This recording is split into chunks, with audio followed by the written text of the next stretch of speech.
Good morning. I'm Ryan Leopard, and this is Our Neutral Voice that presents a financial pillar.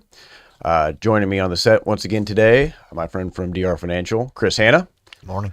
And then I want to give a big welcome back to Man, James missed you Scott guys. Definitely missed you guys. and Mildred Lopez. We missed Good you last morning. week. Good morning. Yes. So this is our fourth episode in our financial literacy series. And today we're going to be talking about budgeting and savings and hopefully providing some tips out there that can help our listeners out there to build that savings account, right? So I want to share a stat here with you real quick that I read recently.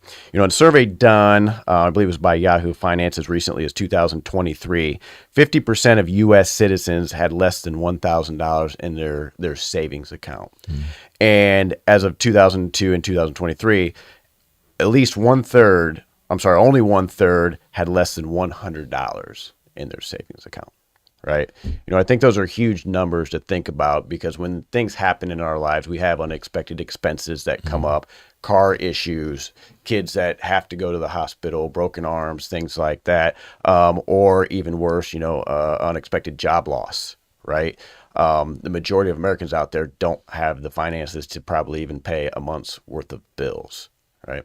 When we look at like going to get a mortgage or a home loan or something like that, a lot of times, what they're looking for, they work off a rule of like 6 months of reserves, which means that we take up all of our bills that we have and money that we have in our savings covers at least 6 months in case of a catastrophic event like a job loss, something like that. And these numbers go to show that the majority of people in this country don't have anywhere close to that, right?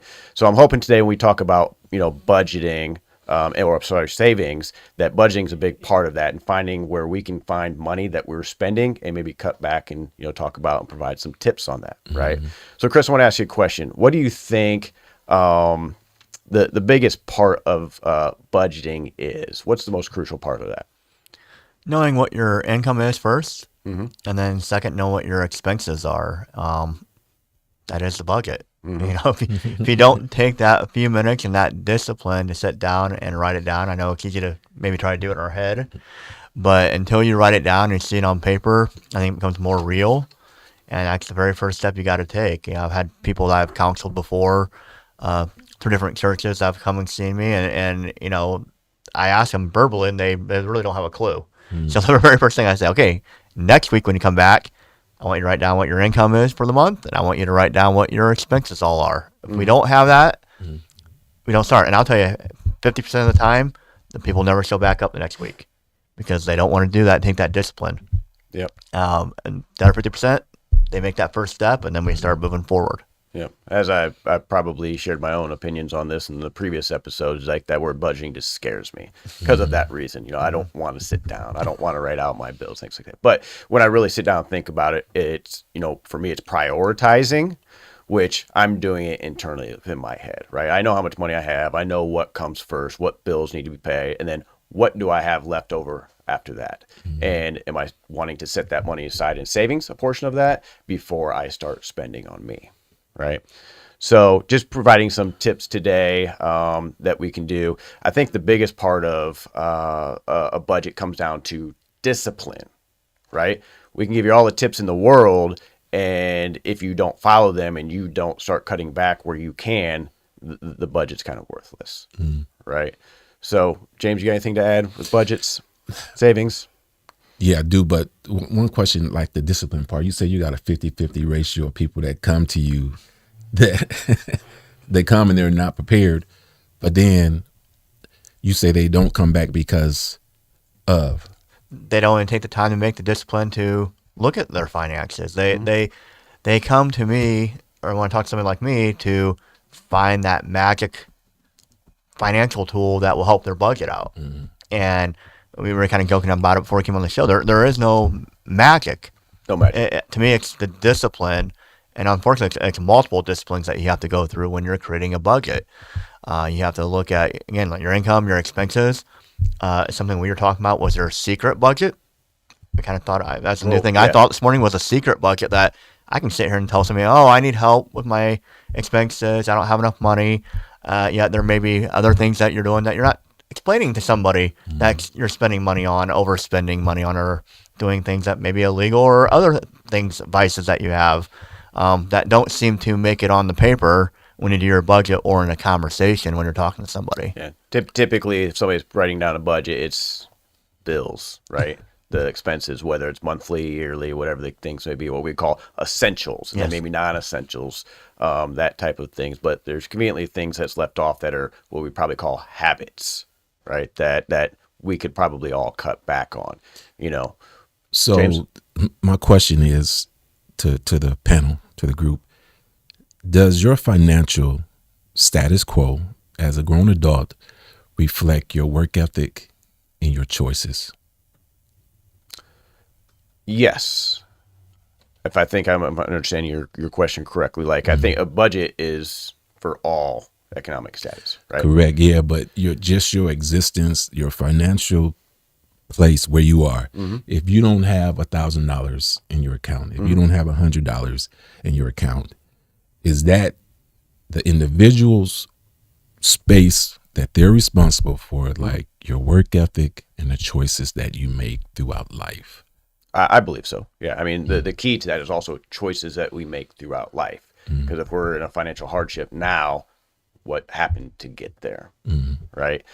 Maybe something we could control, maybe it's something we couldn't control, but this is the situation that we find ourselves in now, right? And regardless of economic status, I think we all experience hardship to a certain extent, right? So that's where, budgeting comes in. And a lot of times I just think Chris mentions, hey, I want to know where my money's going. I can't afford this. I can't afford this. Help me out. Help me out. We do the budget, but then the discipline doesn't come along with that budget and the budget fails. Choices. Choices. It's all comes back to, and that was the key when I asked the question earlier. Is like, what do you think the biggest part of a budget is? Right. The starting point is sitting down, having a plan, putting that together. But if we don't change our spending habits and follow that budget that we've set for ourselves, it's going to fail. And I think in the beginning, a lot of us will sit there and blame other things in life, because of maybe my ethnicity, my race. That's what I'm getting at right there. How I grew up.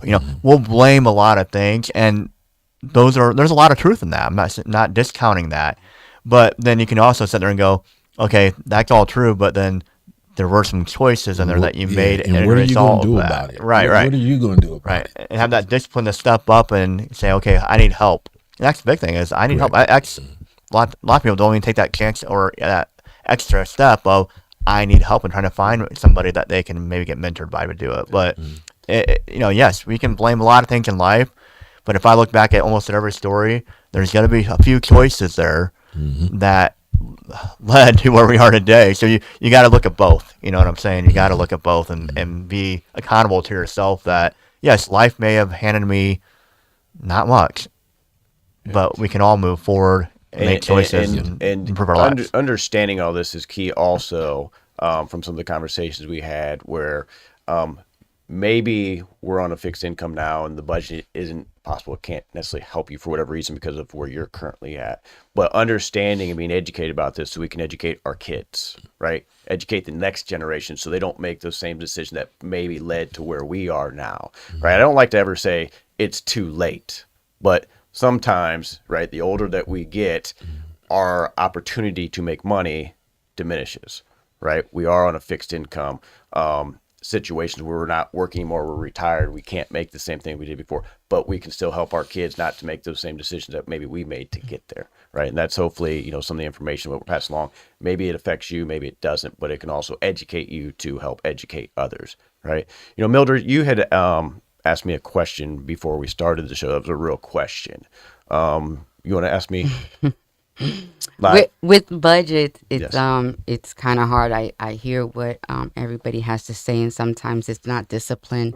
Sometimes people are just scared to get overwhelmed to see that the income isn't matching to the expense. And my question was, how do we budget when there's nothing to, or save when there's nothing to save? Yep. Where do we get the money from?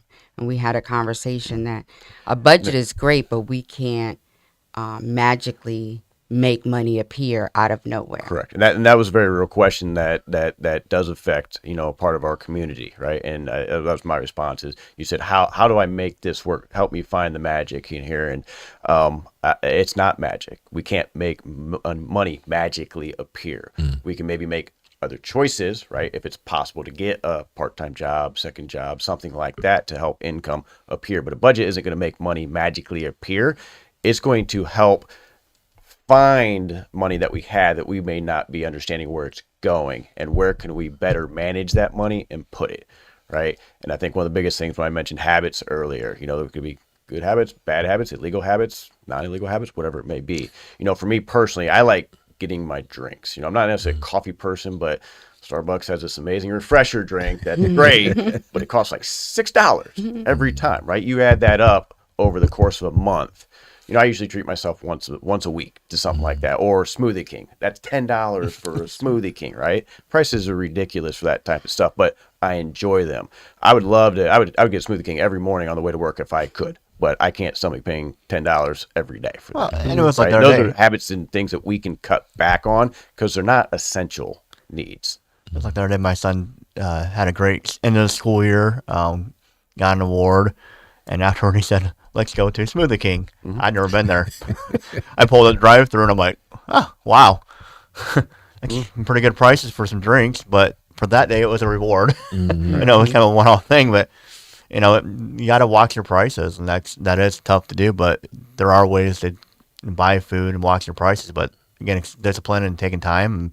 But Absolutely. but also you got to find where your income and expenses are. Yep. Yep.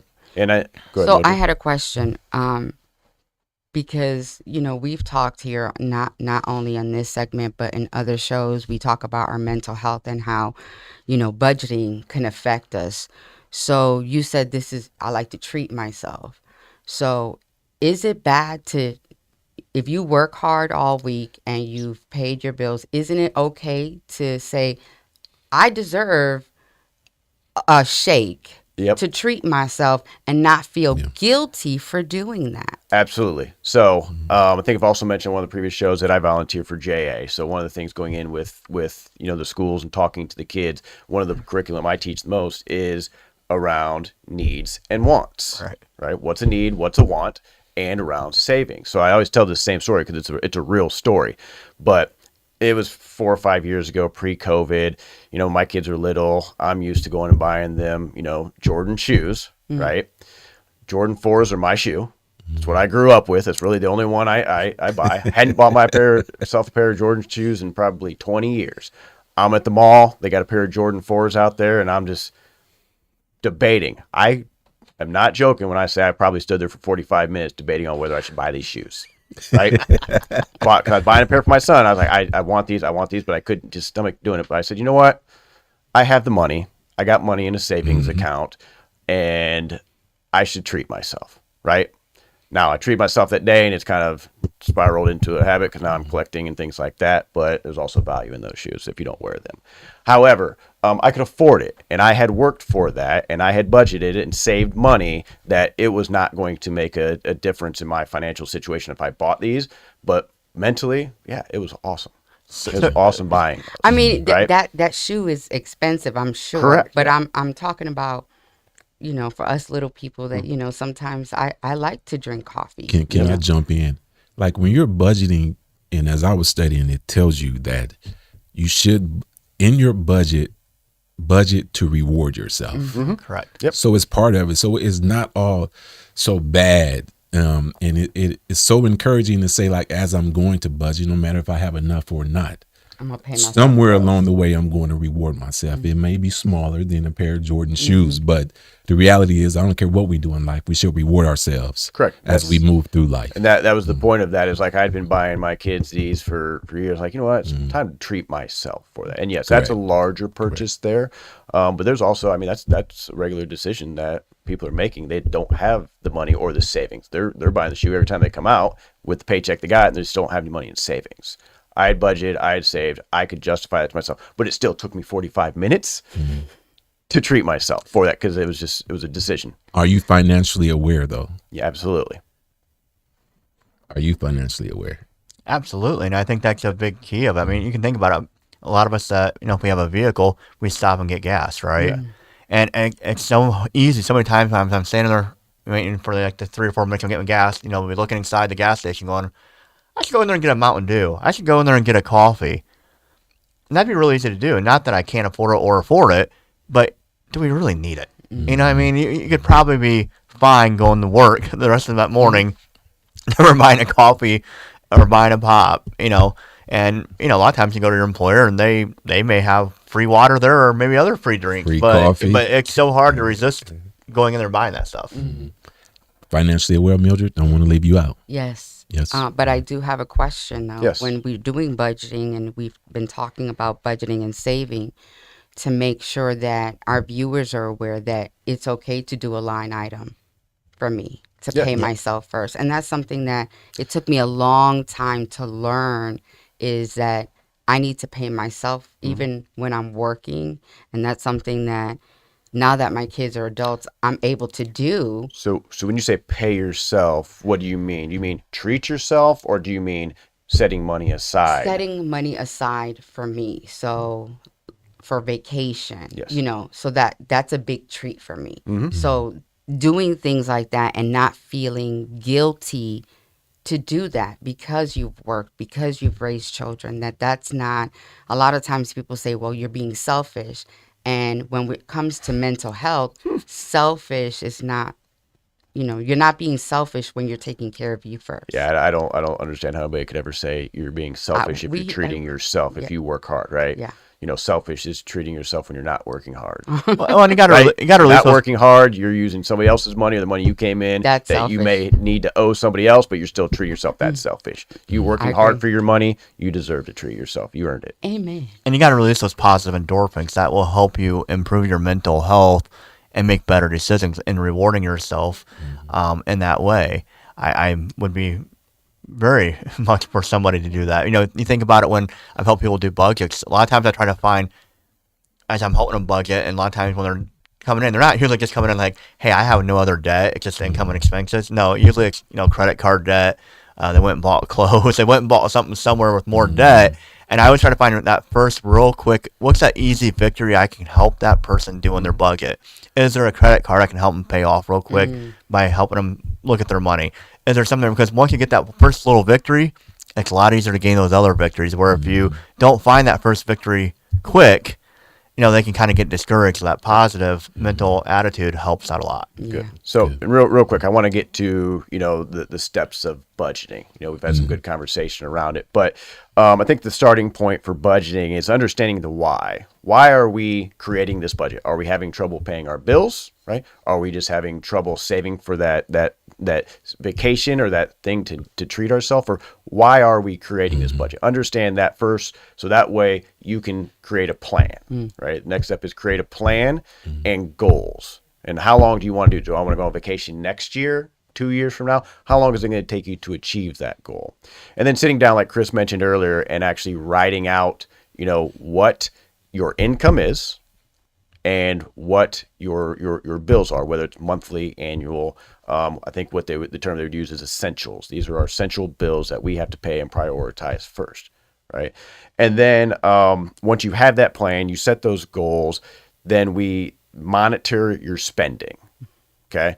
So if you don't know where your money's going, it can be going out the window in different areas. Like I said, me getting a drink every day for $5 or $6, right? I don't miss it that day, but when I did it 5 or 6 times that month, well, then that money adds up. So monitor your spending, know where that money is going is key also. And then when you have all this stuff in place, then go back after a month or two, and you got a kind of a good record of what's going on, is review and revise. Are you on track with your goal? If not, where else can we cut back? Or is that goal realistic? Maybe we should extend that goal, something like that. But I think we were talking earlier about treating ourselves and paying ourselves back. So there's a rule also, I think that's a general term that when I was looking into budgeting, that's out there, that's common, which is the 50-30-20 rule, which basically your income, 50% of your income should go towards your bills, right? That are essential bills that you are prioritizing to pay first. Then 30% of that is for, I could think they would say non-essentials, right? Eating out, treating yourself to, the pop at the gas station, when you go there, something like that, 30% there. And then the other 20% is savings. It's going there to go towards your goal.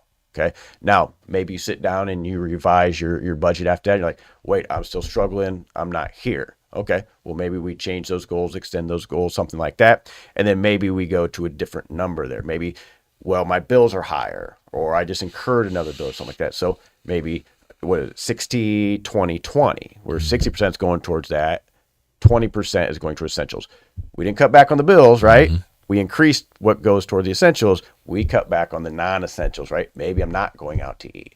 I can't tell you how many times that I won't eat lunch and I'll go home. Well, let me tell you, my previous job, I did not live far from home. So I didn't eat out every day. I went home and ate ramen noodles for 2 reasons. Very inexpensive, I should say, and they're delicious, right? But yeah, I go home and eat ramen noodles. So when you ask, am I aware of my finances? Absolutely. Could I afford to go get Subway every day? I can. I choose not to because I don't want to, because I want to put that money back for when I want to buy the Jordans or I want to go on vacations. For me, that's my priority now at my stage of life is vacations, taking my kids on vacations. And especially nowadays, those are very, very expensive, even especially if you want to fly, right? But I cut back on that. And that's me personally. Because I remember getting out of college, back around 2001. And in my head right now, I can visualize it. I remember every day I go out to eat for lunch. Didn't have any kids. Didn't have a wife. Still living at home with parents. I went out every day for lunch. Now, got 4 kids. House payment, life. I packed 3 out of 5 days for lunch. Like you said, it's a lot. And then the other 2 days I'll go out because usually I got to run errand. But as we were talking earlier, there are ways to buy things less expensive. I mean, a lot of the fast food restaurants, almost all of us have phones, right? We have apps. There's a lot of fast food restaurants now that have apps that will reward you for your loyalty to their food. And you can cut your bill in half. Maybe you don't eat as much as you would with a combo, but you can get out of there for half of what it costs. And as you all know, it's probably not healthy anyway. Yeah. So there's ways to save and reward yourself. I argue with my wife about this all the time. She'll go to McDonald's and get the kids the drinks and all that other stuff. It's like, it just comes with the meal. No, it does not. It costs more money to do so. I think when they first started doing combos back in the day, it did. You're still paying for that drink within that combo meal. It's not free. No. Right?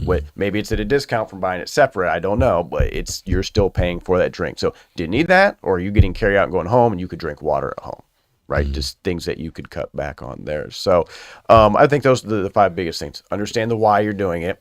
Okay. Sitting down, putting your expenses on paper. What's essential, what's non-essential, coming up with a plan, setting a goal, monitor your expenses, and then review and revise until you're on target with your goal. I have a question. Oh, I'm sorry. So as you review, right, and once you get done reviewing, you've got your budget, you got your ins, and you got your out. And when you look at it, your in is just not enough to suffice your out, right? And we talk about the magic, whatever the magic that we need. We say there's no magic, right?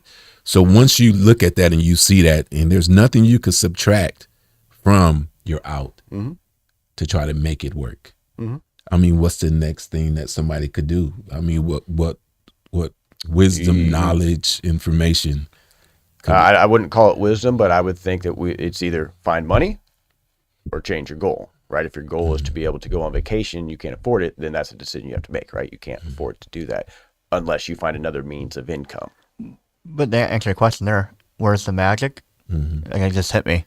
The magic is right here. We all have the ability to try to improve our lives, but how are we going to do it? Are we going to sit there and just keep complaining about it? Or are we going to go find somebody that we can talk to? Are we going to look at our budget and sit there? Are we going to say, you know what, I'm a pretty quiet person. I'm not as much, but maybe somebody is. And I'm not going to go talk to my employer and say, hey, what can I do to try to make more income? Can I work overtime?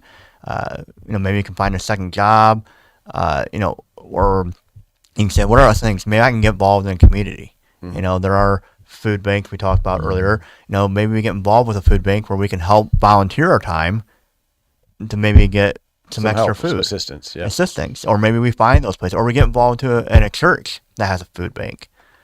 There's lots of things that you can do, but if we don't get it right in our mind to help ourselves out, it's really hard to improve. So some tips I want to throw out there to our audience as well. we talked off air, buy in bulk if you're able to do so. Whether that means a Costco membership where you get the big packs of toilet paper, whatever the case may be, at a cheaper cost, or you get the biggest pack that Walmart offers, whatever the case may be. Buying in bulk, if you have the ability to do so, that cuts back on money, right? The more we buy, we talked about bag of Doritos, right? Buy the family size that's actually full to the top, not the normal size that's only filled halfway in the bag and the rest is air. Right, understanding that, but then also when you get that bag of Doritos, not eating it all in one night, right, and rationing it out, right. And most of us have, and again, the discipline or taking the extra time is most of us when we go and shop like that, we'll see the price right there on the shelf, right, and it's all big numbers. But a lot of times, if you actually look underneath it and little numbers, they'll tell you, and they are little. You might need your glasses, but they'll tell you how much you're buying per ounce. Well, if you take a few extra seconds, you can sit there and look at it and say, okay, I could buy this one here. And usually that one can be the bigger one and look a lot nicer and everything else. Or I can find another one that's maybe just a smaller size that may actually be more affordable because of what it is per ounce. And James, when you asked me earlier if I was aware, right, of my finances, I do that. I'll go there and try to determine what's the better buy of, the pack of Gatorades or just buying one individually, right? Trying to add up the ounces drives me insane that I do that. All right, I do it. Yeah. Go ahead. You know what's so powerful about that is like you could take a guy that's extremely wealthy and he will live the simplest life simply because he's aware. He understands the value of his dollar, so he's not going to squander it. He's not going to make irrational decisions. He's not going to be in a hurry to spend his money on anything. Like you could take a billionaire and he'll treat a dollar just as important as $100 bill. It's the awareness of the value of his dollar. And if you said that the question, why budget? Man, if you can't forecast forward to see next week, the week after that, the month, there's 12 months in a year. It's extremely important to understand why you budget. You budget so you can forecast forward to be able to see ahead. So if you live in day to day, paycheck to paycheck, I guarantee you probably don't have a budget in place. If you're struggling financially and don't understand why you're struggling financially, I guarantee you don't have a budget in place. You don't understand your in and your out, not understanding the value of your dollar. If you go on a trip, what's the first thing you do? You plan. It's the same thing as a budget. When you get ready to do something for your kids, holidays coming up, we plan the menu, we plan the food. Oh, we're going to have this. Oh, we're going to have that. Put that time in your budget. Absolutely. So that you can forecast and see ahead, make better decisions, be intentional with your choices, and not do things that are irrational with your dollars. If you want to, you get gas maybe once a week, every other week. Or you might want a cold drink. I don't know, you drink a lot of pop. Man, go buy a case. Right. Put it in the cooler, keep it in the trunk of the car. But the key decision to that is don't drink it all because you have it. Still drink the same amount. Is that discipline again? Back to discipline. that? Come back to discipline. Choice. I want to say something in regards to your comment about wealthy people and their decision that they make. Working at a bank, one thing that I learned is you never judge the book by its cover. Some of the wealthiest or clients that we had walked in there, you would never know it by the way they were dressed. Right? You would think they have $100 in their bank account. Clothes did not matter. Right? They didn't need to wear a different outfit every day. They're not wearing flashy things. Not doing. There are some of those out there, but some of the wealthiest people we had at the bank, you would never know it when they walk through that branch. Right? Yes. So a couple more tips before we wrap up today. Buy in bulk, we talked about. Cut back on the habits or the wants, right? Find a place where you can do that. If you smoke, stop. Buy the Starbucks every day, cut back on it. There's always money to find there if we have these habits. Another way to budget, I don't know, direct debit, a lot of people believe in. Have your bills automatically withdrawn from your account so you know that money's already gone. Being working at a bank, I see why that can get some people in trouble also, because if you don't have money in the account, they're pulling it anyways, and now you're getting hit for a fee on there. But once again, coming down to discipline, when your bills are coming out, what your money is. If you're going to do direct debit for those, it's fine. Just be aware of that as well. Paying with cash, if you are having issues, managing a bank account and you're being hit with a bunch of fees, right? maybe cash is better for you. Not a big believer in keeping a bunch of cash under the mattress and stuff, but if it's costing you because you're running your account dry every time, maybe cash is the answer for you. Find a mentor. Find a mentor also. Yes. Tax refunds, huge one for me. That's where majority of my savings come from. When that tax return comes in, I'm not out buying a new cell phone every year, right? For my kids, I'm not buying all this stuff. That money is my savings for the year. Anything extra that I can save month to month is just on top of that. That tax return goes into savings. It does not get spent. Right? Next week, I want to talk about that too a little bit. I want to add, from having an accounting firm and doing taxes, I want to add a little something to that. Okay. Yep. Bring that up next week. I had a question. Yes. You talked about the 50-30-20 rule. Are you using your gross, or are you using your net? No, your net. What you're actually receiving. We just want to make sure, because sometimes, even in churches, when you do tithing, sometimes some churches want you to tithe off of your net, some off of what you receive, or your gross. So that's why I want to make sure. That didn't mention that. And when I was reading about that, my thought would be, what are you seeing? The money that's coming into your account, the direct deposit, 'cause that's what's truly being spent, right? And then my number one tip for budgeting is never go to the grocery store hungry. Okay. I can't tell you how much money I spend because I go there hungry and everything looks good. And then half the stuff doesn't get eaten. I didn't need to spend. I went there to buy milk, for $3, and I walked out spending $80. Ooh. Right. That's a regular occurrence. That's where I could cut back on, and I need to just eat, then go grab the milk, and I won't be worried about all the other stuff. But, good conversation today around budgeting. I hope our audience and listeners out there are able to pick up on some tips around this. Once again, a budget is not a way to make money magically appear out of nowhere where it's not. It's to help you better manage the money that you have and find out where we can cut back. And it all comes down to discipline, right? Create a budget all you want, give you all the tips that you want. But if you aren't disciplined and willing to make those changes, you're going to stay in the same situation that you're in now. So, but thank you for our listeners joining us today. Join us next week, next Wednesday, same time, 8:30, and we're going to kind of be the not the final episode for us, but kind of bringing the series, the 5-part series, home. And we're going to talk about the choices that we made. We're going to we talked about banking, we talked about credit, we talked about budgeting, and we'll kind of bring it home with how we can change our mindset and choices to put all these tools together for us. So thank you again. Our Neutral Voices. Peace. Peace.